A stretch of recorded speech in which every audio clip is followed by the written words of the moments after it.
you handle the lack of bowling? Like, how did that affect your mental state? So once again, it in the beginning, I was okay with it because I knew the purpose of why I was sacrificing was greater than bowling. I always knew bowling was going to be there.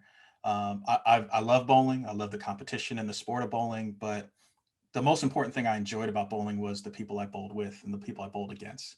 It was the Hmm. camaraderie and being able to Yeah. be around those people. And when they opened things back up in September and they said, hey, we're going to have limited capacity and certain teams decided to come back, the majority of the people that I wanted to see were taking the season off for safety reasons. And when I found out that some of my close friends and teammates were not going to bowl, I decided to opt out. And the bigger reason behind that is I'm looking after my parents. I've been always like, my parents are at a certain point, I got to keep them safe.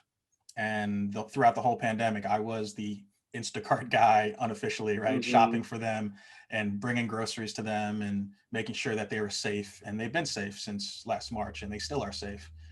So, like, to me, I focused my energy around family. I focused my energy around taking walks in my community and listening to podcasts that inspire me.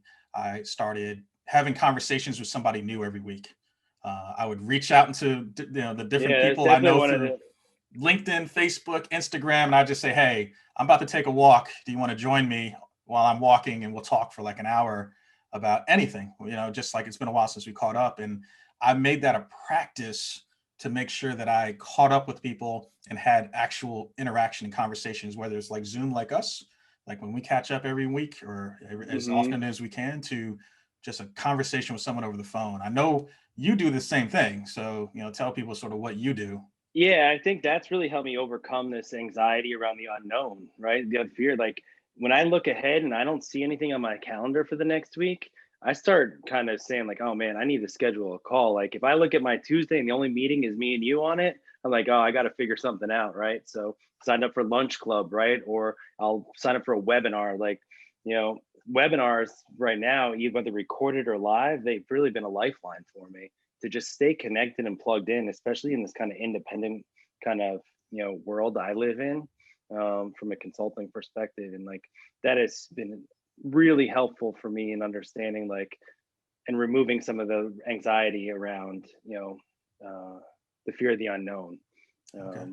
because it's debilitating, right? Like, there's some days where like I have at least one bad day a week where I'm like, shit, I can't even get up, Yeah. and I don't want to get up, and frankly, I don't want to hustle today. And some days I'm like, all right, it's okay. It's what I'm doing. I'm taking care of myself. But like other days, I'm like, my family really needs me to make some money, right?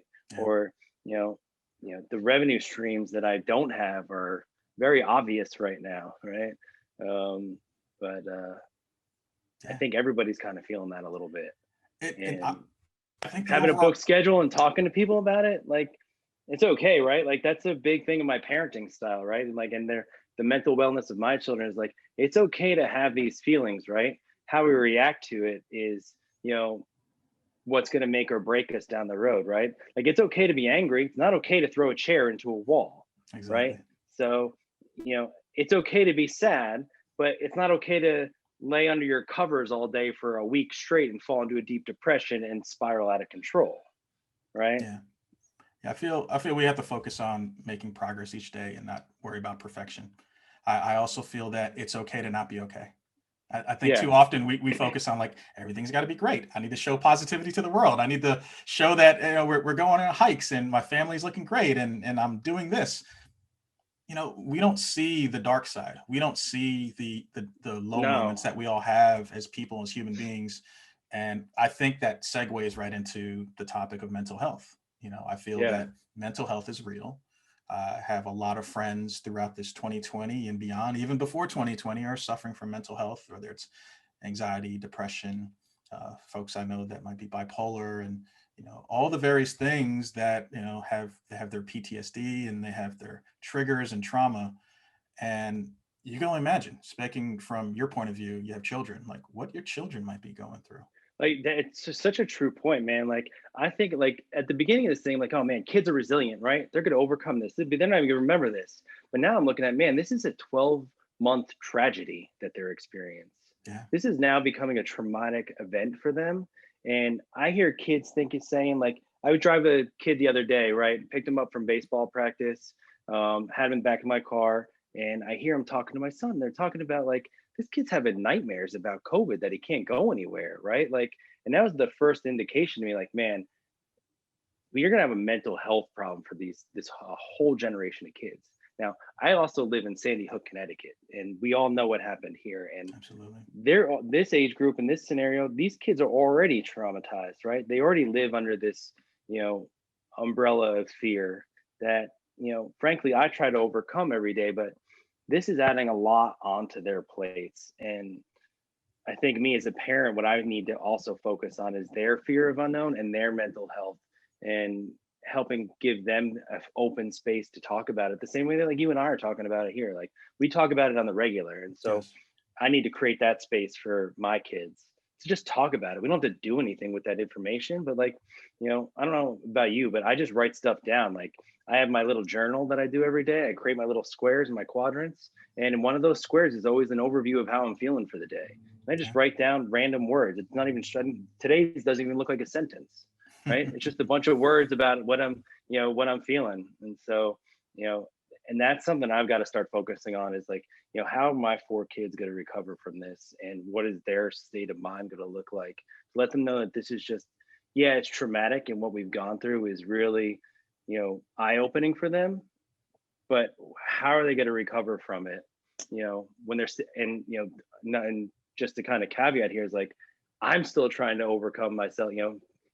Come through this on the on the bright side, right? I'm still trying to make my way through this situation, and so it's hard for me not being on the other side and not knowing what's on the other side to take them through it. So the only thing I can do is have them talk about it as well, and maybe we'll help each other out. I think this is where empathy and compassion comes in, as Yeah, well as patience. Like I said, I think one hundred having the percent, conversation is more important than ignoring the conversation. You one hundred need to be able percent. to have an open dialogue and letting them know that, guess what? I'm vulnerable. Yeah, I have fears. I am scared at times, but guess what? It's not going to stop me from moving forward, because at the end of the day, life goes on, and we have to focus on that silver lining that we always talk about. Like there's that silver lining of, there's always something we can be grateful for. There's yeah, always something that could be worse. So yeah, if you can focus on that silver lining in life and start your day with gratitude as to, what am I grateful for? I wake up this morning, what am I grateful for? You end your day with, what exactly happened today that at least I'm grateful for? It's going to remind you and humble you and make you realize that at the end of the day, we're not going to solve all our problems in one day. It's impossible. But I can tell yeah, you one thing: if you keep the line of communication open, if you focus on at least understanding that the reality is this, we're not perfect. We're never going to be perfect, but we can strive for greatness, and we can focus on inspiring and helping people around us, because it's the people around us that I feel are the people we have to look out for.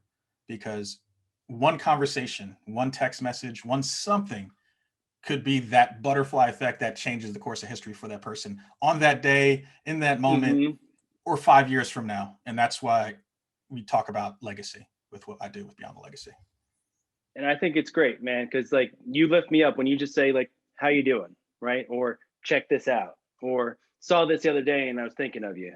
Something really simple from that legacy perspective and mental health perspective, like it's really easy to do, right? Just to ask somebody how they're doing, and to find that you could be the silver lining in somebody else's day when they're having a bad day, right? And with just simple words that aren't even meant to do that, and it all definitely comes down to empathy, and compassion, in that regards, because bad shit's going to happen, right?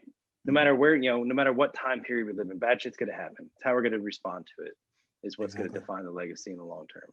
Yeah. And I just want to personally thank you, because like you've given me the gratitude. I want to return the gratitude, because this is what we've always had when we were colleagues. This is what we had when we left that space and moved on to where we are today. And it's these conversations, it's the support, it's all the things that we do for each other, and what you do for me in terms of inspiration and pushing me outside of my comfort zone, and pushing me to, and nudging me to remind me of things that I might be playing safe with.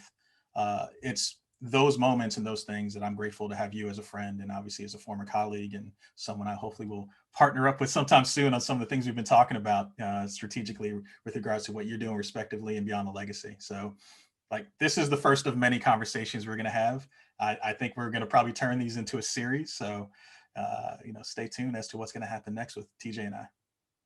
Yeah, I appreciate it, man. I always I appreciate you, respect you greatly, love what you're doing beyond the legacy, and love the new designs. And I want you to keep pushing it, man. You got a good brand, good following, and a good mind to have conversations with.